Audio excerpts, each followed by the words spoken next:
when you pay 25 cents at the Walmart, but you have to pay $1.99 at the Goodwill. I've said it once, I'll say it 100 times. Goodwill is outside of their ever-loving minds. I just left a thrift store and I realized I've been priced out of Goodwill. Come thrifting with me at the most overpriced Goodwill I've ever been to. Let's talk about thrifting.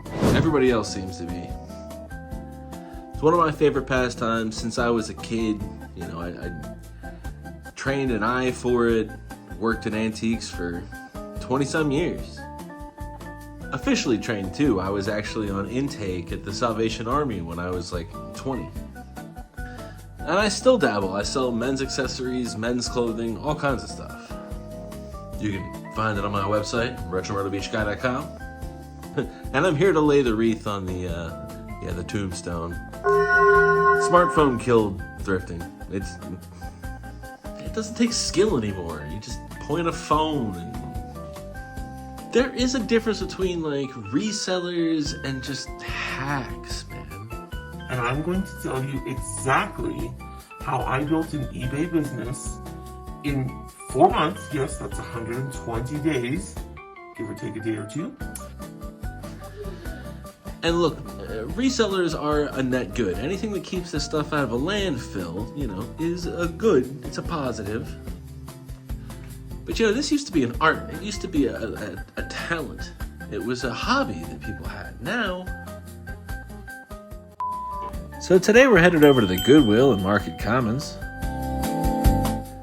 And first off, we find these really cute cream and sugar set, which, you know, reasonably priced. The one is chipped though. Found this vintage pizzelle maker. I guess you could use it to make waffle cones too. A Hamilton Beach mixer, which isn't retro and doesn't have a mixer or a bowl. And it's still $13. The stuff you find at Goodwills these days is just so random.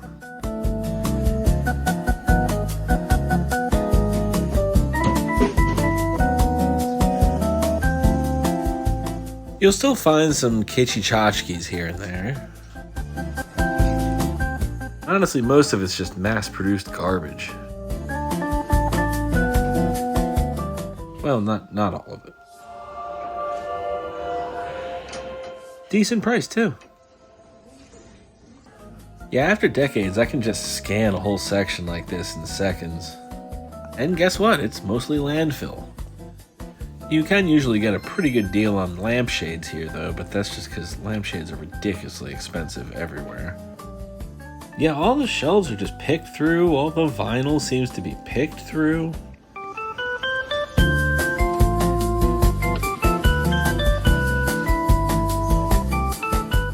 And all this mass-produced, fast fashion stuff's just clogging the arteries of these places. Disposable promotional swag.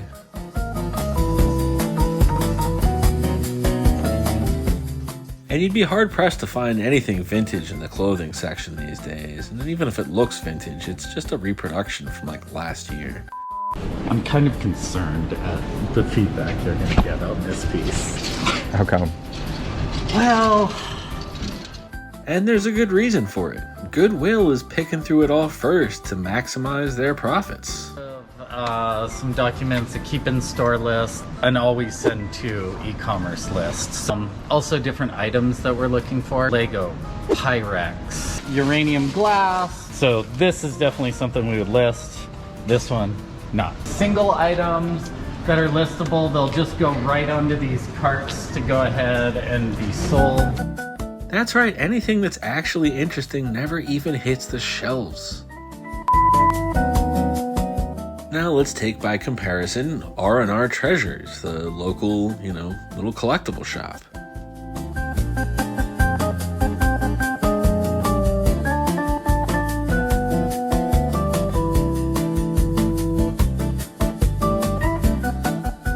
Yeah, in spots like these, you can still find those special items.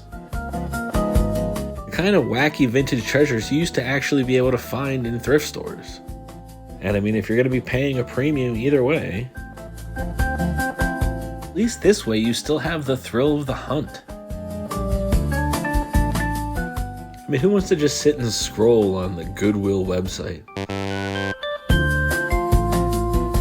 And have an extensive vinyl collection that, you know, is actually music you've heard of and want to listen to. Literally every album you could imagine. As well as memorabilia. This really is one of my favorite places to go. I mean, it still has that sort of junk shop aesthetic. There's still things you can pick through and dig through. And you never do know what you'll find.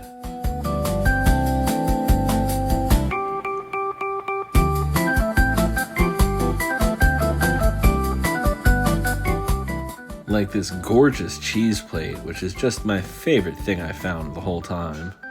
And only 18 bucks.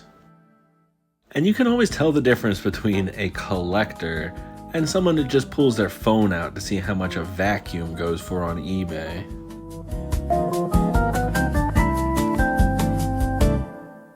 And these guys are definitely collectors.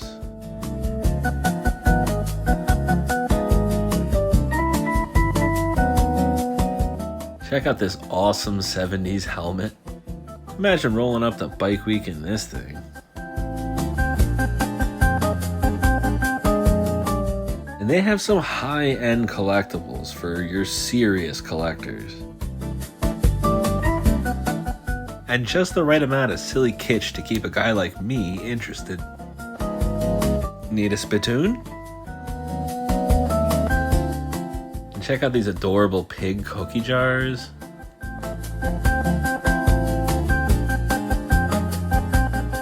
Yeah, and R&R Collectibles, right next door, they've got their own spread of those cartoon glasses.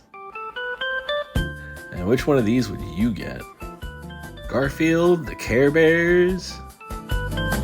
You got all these vintage Hot Wheels, probably Matchbox, right? And check this out. These are all bricks from former iconic locations here in Myrtle Beach. We got the Myrtle Beach High School, Sloppy Joe's, the Shangri-La. Yeah, I mean, obviously this is my kind of place.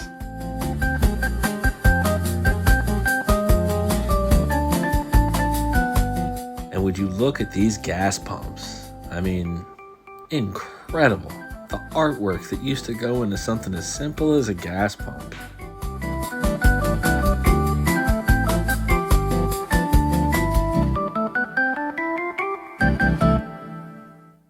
Yeah, R&R Collectibles is real heavy on the automotive collectibles. Tons of signs, gas pumps, oil cans. I know a lot of people like collecting oil cans too.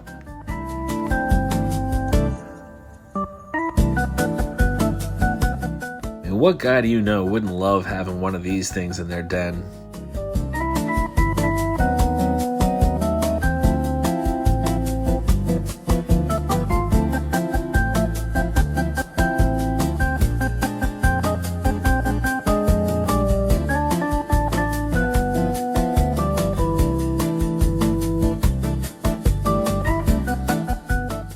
Check out this awesome old Budweiser pizza sign. Yeah, it's R&R Treasures and R&R Collectibles. They're right next to each other. And you gotta check them out.